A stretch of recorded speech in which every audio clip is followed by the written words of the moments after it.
মামুন আরো অন্য কিছু চায়, আরো ভালো কিছু চায়। সাগর সমুদ্র সাঁতরে আসে, এখন ক্লান্ত। হয়তোবা সে ছোট খাল বিল নদী নালা এখন সে চাচ্ছে।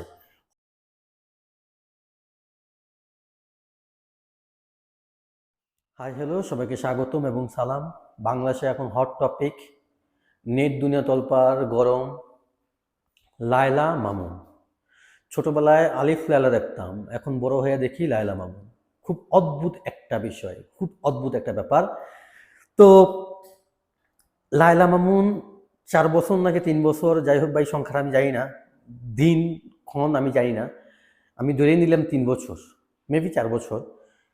তারা একসাথে ছিল, একই রুমে ছিল, একসাথে ঘুরছে, খাইছে গাইছে, অনেক কিছুই করছে।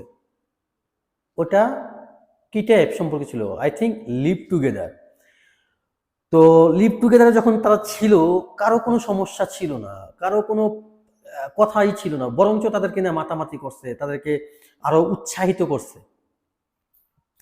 যখনই মামুনের রুচির চেঞ্জ হইল, মামুন আরো অন্য কিছু চায়, আরো ভালো কিছু চায়।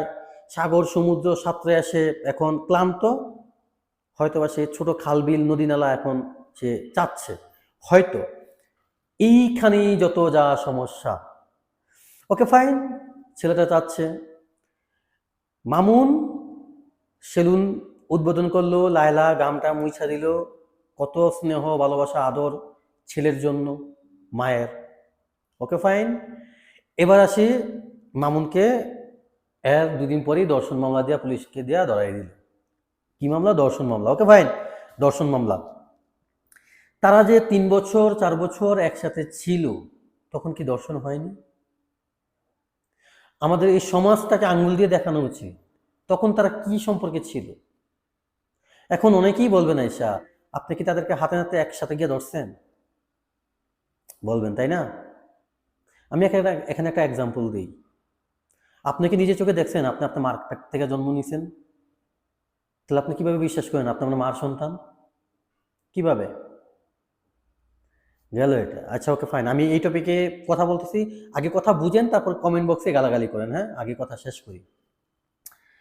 এবার আসি, মামুন লায়লা কি করলো না করলো এটা আমার দেখার বিষয় না। তারা লিভ টুগেদারে ছিল নাকি হাজব্যান্ড ওয়াইফ ছিল নাকি মা ছেলে ছিল, কি ছিল, এটা আমার কোনো কিছুতে যায় আসে না। এতে আমার কোনো যায় আসে না। মেইন কথায় আসি, আমাদের দেশে মমিনুল হক সাহেব, হুম, উনি কোন একটা রিসোর্টে তার ওয়াইফকে নিয়ে, বিবাহ করা ওয়াইফকে নিয়ে একটা রিসোর্টে উঠছে, তাকে জেল খাটতে হইছে। কত কিছু হয়ে গেছে, তাই না?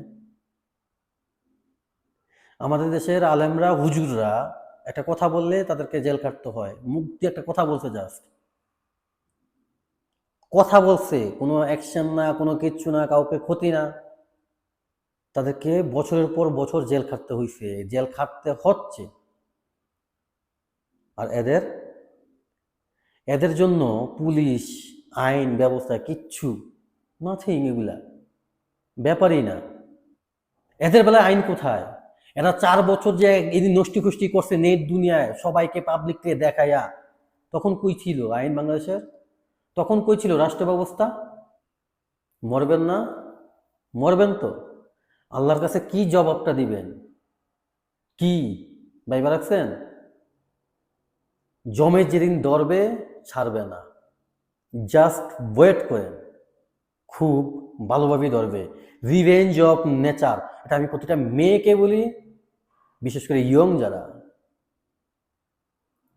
আর আজকে আমি বাংলাদেশের আইন ব্যবস্থা, রাষ্ট্র ব্যবস্থা, এদের মাথা মোটাদের বলতেছি, রিভেঞ্জ অফ নেচার। প্রকৃতি কখনো ছাড় দেবে না।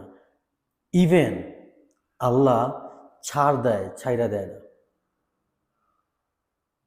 খেলা চলতেছে, চলবে, চলতে থাকুক। আল্লাহর মায়ের সেটার জন্য অপেক্ষা করেন। আপনারা আলেমদেরকে ধরে জেলে ঢুকাইবেন, বছরের পর জেল খাটাবেন, আর এদের নষ্টি ফষ্টি দেখাবেন পাবলিকরে। এদের বেলাতে আমি আর কিছু বলবো না, বেশি কিছু বললে কি থাকবে না? চাকরি থাকবে না। সবাই ভালো থাকবেন, সুস্থ থাকবেন। আমার ভিডিওটা যদি ফেসবুক থেকে দেখে থাকেন, আমার ফেসবুক পেজটা লাইক করবেন, ফলো করবেন। আমার এই ভিডিওটা যদি আপনি ইউটিউব থেকে দেখে থাকেন, আমার ইউটিউব চ্যানেলটা সাবস্ক্রাইব করবেন। এতে হবে কি, আপনি আমাকে দেখতেও পাবেন, শুনতেও পাবেন। Take care.